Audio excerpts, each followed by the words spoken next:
game. e4, e5, knight f3, knight c6, bishop b5. So we have Ruy Lopez, a6, b5, and knight f6. It's book move, and it's very straightforward.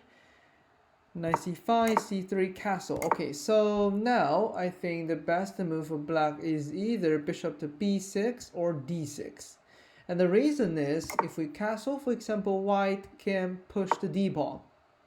And it's kicking our bishop, so white can gain the control of the center. If we move bishop to b6, and after d4 we can play d6 to support the center. And so yeah, so if we play d6, d4, we can retreat the bishop. So either move bishop b6 or d6 is fine. But after castling, white can play d4, and this is what white did. That's good. Black take the pawn. Actually, white can push e5 before taking the pawn. So black can kick the f6 knight away. So this is even better.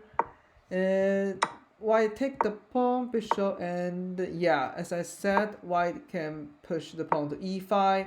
And it's really hard for black to find the place for the knight. For example, if g4, h3 come in, and the knight has to go to h6, and white can exchange the bishop, knight to create like double pawns and also expose the black king.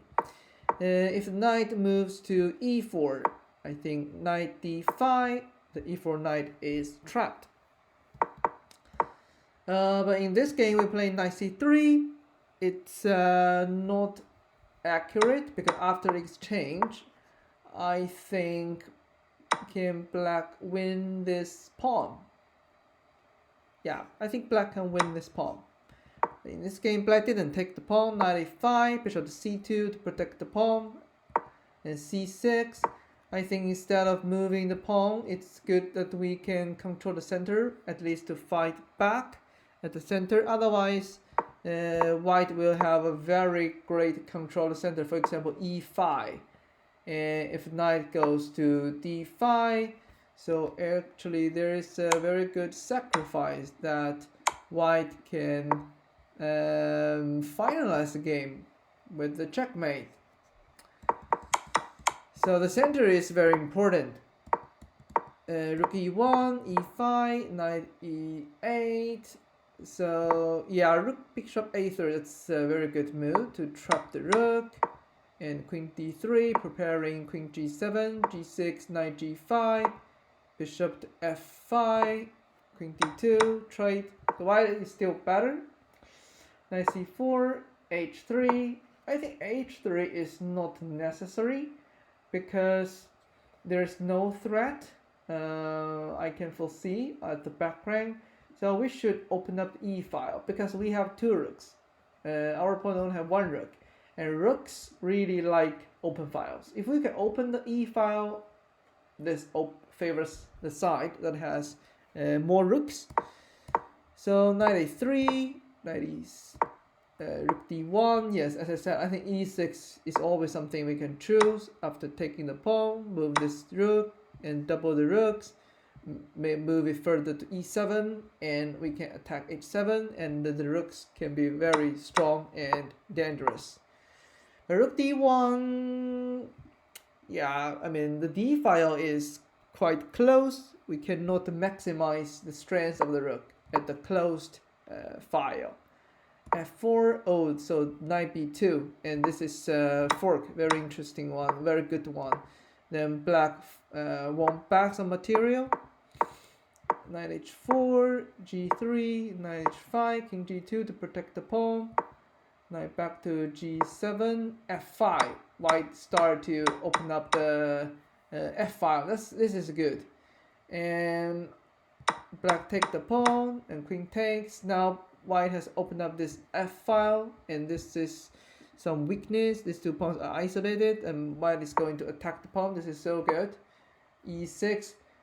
Now it's not good timing to push the e pawn. The reason is black can defend that well. On the other hand, we can attack another pawn, and the reason is because the f7 pawn is actually more like a target. So if we trade our very strong center pawn with this weakness, we actually help our opponent to remove one of the weakness on the board. So we actually to keep attacking on some other weakness at h6. If black protect the pawn, we can move.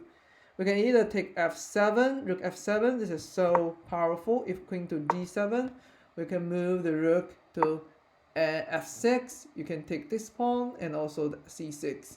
Basically, you can ruin the defense of black pieces. But after the exchange, yeah, queen g7 is a really good defense. Oh, actually, king h8. So wait, let me see. So I think black should take the pawn with the queen to trade the queens. Taking with the pawn is a mistake. I was wrong. And yeah, I mean, king h8 doesn't work neither because rook f7. The h6 pawn is like if you move queen to g5, attack the queen, check, and the king can goes to h3, and white can mate in 2, and it's not stoppable. But in this game, let's see. So rook f7, that's awesome. And now white has built up very great strength on the board. Yeah, so I don't think we need to walk through the rest of the game because white is way better than the black. And that's it.